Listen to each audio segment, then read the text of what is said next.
আপনাদের মূল্যবান উপদেশ মনোযোগ দিয়ে শুনলাম।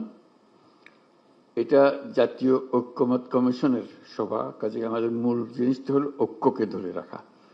কিভাবে সে ঐক্য ধরে রাখা, দুঃখকে শক্ত করা, মজবুত করা, সেগুলোর ব্যাপারে আপনাদের পরামর্শ পেলাম এবং এটা ক্রমাগতভাবে আরো মিটিং হতে থাকবে। দ্বিতীয় পর্যায়ের যে মিটিং সেটা চলতে থাকবে, যাতে আমরা ওই জুলাই সনদটা আরো সমৃদ্ধ করতে পারি, যেমন অনেক বিষয়ে আমরা ঐক্যমতগুলো প্রকাশিত করতে পারি, জাতি যেন দেখতে পারে যারা আমরা আজকের দিনে এখানে আছি তারা সবাই মিলে কি কি জিনিসের ব্যাপারে আমরা ঐক্যমতে পৌঁছতে পেরেছি।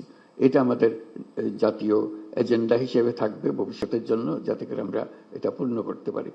আপনাদের কথা মাধ্যমে এই ঐক্যটা দৃঢ়তর হোক এবং আমরা সামনে পথ চলার পথটা খুঁজে পাই এবং মজবুতভাবে শক্তভাবে আমরা অগ্রসর হতে পারি।